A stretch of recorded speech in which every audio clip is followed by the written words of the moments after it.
തിരുവനന്തപുരം കോർപ്പറേഷനിലെ സത്യപ്രതിജ്ഞയിലും പച്ചയായ വർഗീയത പരത്തി CPM.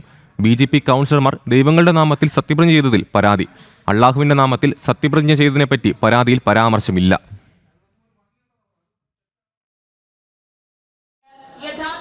വിശ്വാസവും കൂറും പുലർത്തുമെന്നും ഭയാശങ്കയോ മമതയോ വാത്സല്യമോ വിദ്വേഷമോ കൂടാതെ ഞാൻ എന്റെ ഔദ്യോഗിക കർത്തവ്യങ്ങൾ യഥാവിധിയായും വിശ്വസ്തയോടും എന്റെ പരമാവധി കഴിവും അറിവും വിവേചന ശക്തിയും ഉപയോഗിച്ചുകൊണ്ടും നിർവഹിക്കുമെന്ന് ഈശ്വരനാമത്തിൽ അള്ളാഹുവിന്റെ നാമത്തിൽ സത്യപ്രതിജ്ഞ ചെയ്യുന്നു.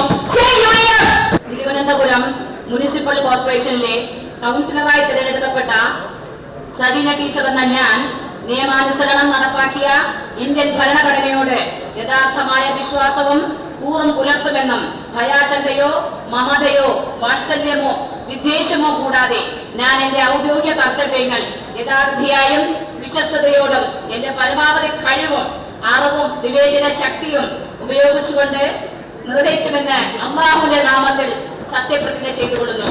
ജയ് UDF, ജയ് മുസ്ലിം ലീഗ്. വിവരങ്ങൾ നൽകാൻ പ്രജിത്തുണ്ട്. പ്രജിത്ത്, തിരുവനന്തപുരം കോർപ്പറേഷനിലെ സത്യപ്രതിജ്ഞയിലും പച്ചയായ വർഗീയത പരത്തുകയാണ് CPM. ഈശ്വരനാമത്തിലും ദൈവനാമത്തിലും സത്യപ്രതിജ്ഞ ചെയ്ത BJP കൗൺസിലർക്കെതിരെയാണ് പരാതി നൽകിയിരിക്കുന്നത്. അള്ളാഹുവിന്റെ നാമത്തിൽ സത്യവാചകം ചൊല്ലിയതിൽ ഒരു പരാതിയിൽ പരാമർശമില്ല. എന്തൊക്കെയാണ് ലഭിക്കുന്ന വിവരങ്ങൾ? അമൽ, പരാമർശമില്ല എന്നുള്ളതല്ല, നമ്മൾ മനസ്സിലാക്കേണ്ട ഒരു കാര്യം, ഇത് 6 പേജുകളുള്ള ഒരു പരാതിയാണ്.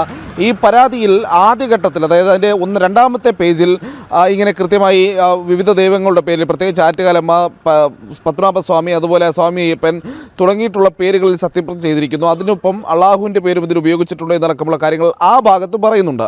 പക്ഷേ പിന്നീട് 6 പേജുകളുള്ള പരാതിയിൽ പരാതിയുടെ കാതലായ ഭാഗത്തേക്ക് വരുമ്പോൾ പ്രത്യേകിച്ച് ഒരു 20 പേരുടെ പേര് നൽകി ഈ ആളുകളൊക്കെ സത്യപ്രതിജ്ഞ ചെയ്തിരിക്കുന്നത് ഏത് രീതിയിലാണ് എന്നുള്ളത് ചൂണ്ടിക്കാട്ടുന്നുണ്ട്. അവിടെ നിന്നും തുടങ്ങുകയാണ്. പ്രത്യേകിച്ച് പരാതി അവിടെ ആ ഭാഗത്തേക്ക് എത്തുമ്പോൾ കൃത്യമായി CPMന്റെ നഗരസഭയിലെ parliamentary party leader SP Deepak നൽകിയിട്ടുള്ള പരാതിയിൽ നിന്ന് അള്ളാഹുവിൻ്റെ പേരെന്നുള്ള പരാമർശം പൂർണ്ണമായും അങ്ങ് ഒഴിവാക്കുകയാണ്. ആദ്യ പേജിൽ പറയുന്നു.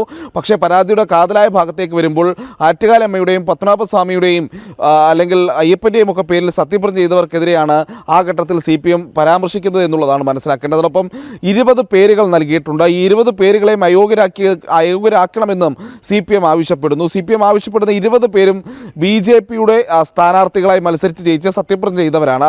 അതിൽ ഒരാൾ പോലും, പ്രത്യേകിച്ച് നമ്മൾ നേരത്തെ തന്നെ ആ പേരുകൾ പറഞ്ഞതാണ്, ഇപ്പോൾ നമ്മൾ കേട്ട ശബ്ദങ്ങൾ പോലും UDFന്റെ മുസ്ലിം ലീഗിൻ്റെ 2 വനിതാ വാർഡ് കൗൺസിലർമാരാണ്. ഇരുവരും സത്യപ്രതിജ്ഞ ചെയ്താകട്ടെ, ഒന്ന് ഈ പറയുന്ന ഭീമാപ്പള്ളി അടക്കമുള്ള ഭാഗങ്ങളിൽ നിന്ന് ജയിച്ചു കയറിയവരാണ്. അവർ സത്യപ്രതിജ്ഞ ചെയ്തത് അള്ളാഹുവിൻ്റെ നാമത്തിലാണ്. പക്ഷേ ഈ പരാതിയിൽ പറയുന്ന അല്ലെങ്കിൽ സത്യപ്രതിജ്ഞ റദ്ദാക്കി അവരെ അയോഗ്യരാക്കണമെന്ന് CPM ആവശ്യപ്പെടുന്ന 20 പേരുടെ ലിസ്റ്റിൽ ഈ കോൺഗ്രസിൻ്റെ ഒരാളെ പോലും ഉൾപ്പെടുത്തിയിട്ടില്ല എന്നുള്ളതാണ് നമ്മൾ മനസ്സിലാക്കേണ്ടത്.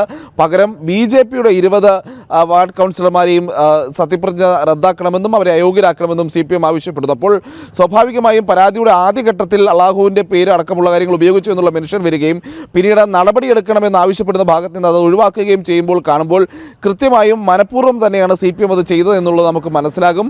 പ്രത്യേകിച്ച് BJP കൗൺസിലർമാരെ മാത്രം അയോഗ്യരാക്കണമെന്ന് ആവശ്യപ്പെടുകയും അള്ളാഹുവിൻ്റെ പേരടക്കമുള്ള കാര്യങ്ങൾ അതിൽ മെൻഷൻ ചെയ്യാതെ ഇരിക്കുമ്പോൾ കൃത്യമായ ഒരു ആസൂത്രണം, കൃത്യമായ വർഗീയ നിലപാട് CPM സ്വീകരിക്കുന്നു എന്നുള്ളതിന് ഇതിൽ പരം ഒരു ഉദാഹരണം വേണ്ട എന്നുള്ളതാണ്.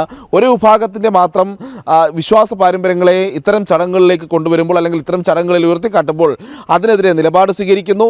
മറ്റൊരു വിഭാഗക്കാർക്ക് ഏത് രീതിയിലും അവരുടെ വിശ്വാസത്തെ മുറുകെ പിടിക്കാനും ആ വിശ്വാസത്തെ ചേർത്ത് നിർത്താനും ഒക്കെയുള്ള അവകാശമുണ്ടെന്ന് കൂടിയാണ് CPM ഇതിൽ കാണിക്കുന്നത് എന്നുള്ളത് നമ്മൾ മനസ്സിലാക്കേണ്ടിയിരിക്കുന്നു. പച്ചയായ മതപ്രീണനം അതൊരു സത്യപ്രതിജ്ഞാ ചടങ്ങുമായി ബന്ധപ്പെട്ട പരാതിയിൽ പോലും CPM കാണിച്ചിരിക്കുന്നു എന്നുള്ളതാണ് ഈ ഘട്ടത്തിൽ എടുത്തു പറയേണ്ട കാര്യം. അമൽ, തിരുവനന്തപുരത്ത് CPM സ്വീകരിക്കുന്ന വർഗീയ നിലപാട്.